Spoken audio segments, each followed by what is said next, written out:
Hello, my name is Seong-Woo Yu, the CEO of SocialWiz, and I will be conducting the Competency Assessment Consulting as part of the Overseas Startup Attraction Support Program today. Before we begin the actual business assessment, I'd like to explain what needs to be prepared and, more importantly, why we are doing this. First, let's talk about why this consulting session is being conducted. This program is designed to help startups, especially those in their early stages, understand whether they are operating effectively across each critical phase of growth, and what preparations they may need to move forward. There is no single correct path when it comes to running a business. However, there is a right direction, and through this process, we aim to determine whether your business is structured and aligned accordingly. First, please prepare and submit the company introduction overview, financial statements, and business plan. We'll provide a questionnaire, then please fill it out. After that, we will conduct an interview, during which I will cross-check the company representative's perspective with mine. Based on this process, I will proceed with the corporate assessment and prepare the final report. First,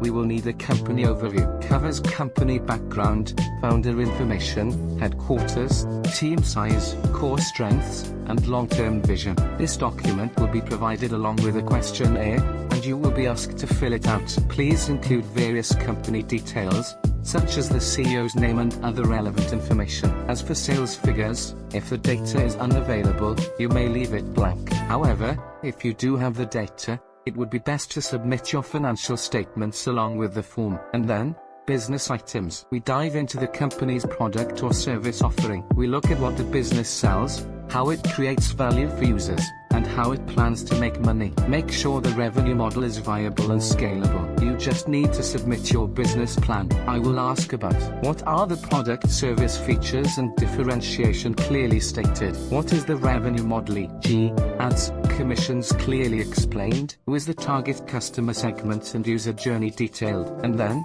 business items. We dive into the company's product or service offering. We look at what the business sells, how it creates value for users, and how it plans to make money. Make sure the revenue model is viable and scalable. You just need to submit your business plan. I will ask about what are the product service features and differentiation clearly stated. What is the revenue model, e.g., ads, commissions clearly explained? Who is the target customer segment and user journey detailed? And then, PESTI analysis. PESTI stands for political, economic, social, technological, and international factors. This analysis helps us understand the broader environment that influences the business, identify key risks and opportunities in each category. We'll just ask in an interview, and we're going to analyze the overall industry status. What are opportunities and threats identified under each PESTI factor? What are the factors relevant and impactful to the business or industry? What are potential future changes and responses considered? And then, industry life cycle. The industry life cycle shows us whether the market is emerging,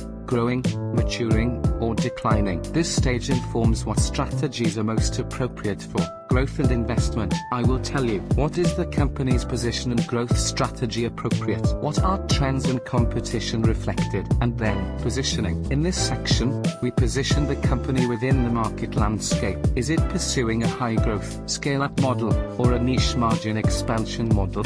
Positioning influences operational focus and investment needs. Scaled up is model since the proportion of fixed costs is high.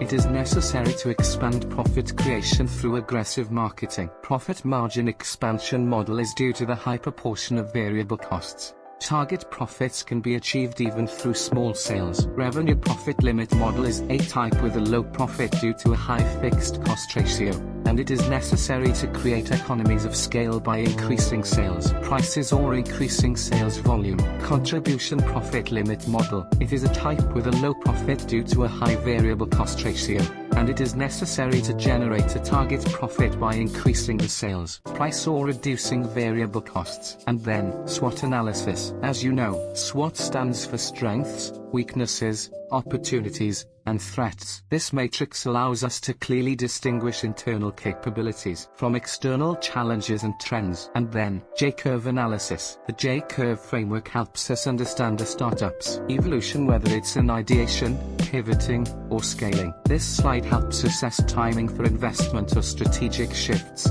1. Create the time to start a business based on the ideas, teams, and capital that are the key elements of starting a business. 2. Release when the startup team launches prototypes targeting the test market, such as prototypes or beta test products, and receives feedback from the market. 3. Morph, change and transition when to build an optimal business model by adjusting a product or business model based on feedback, increasing the potential for market entry and commercialization. 4. Model business model optimization when startups raise their brand status and investment capital in the multi-field market by optimizing their business model. 5. Scale up when to pursue full-fledged growth based on the results of market entry. 6.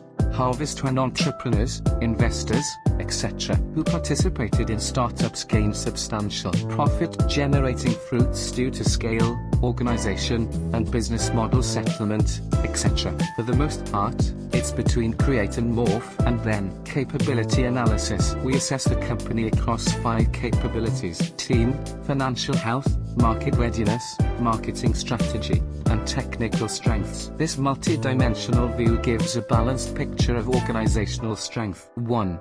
Organizational capability. Purpose, maturity of team structure, leadership, collaboration checklist. A key personnel experienced and clearly identified. Is the team composition balanced across development, operations, and marketing? Is there a clear communication structure within the team? Does the leadership, including the CEO, have a strong vision and execution ability? Is there access to external advisors or a mentoring system? 2.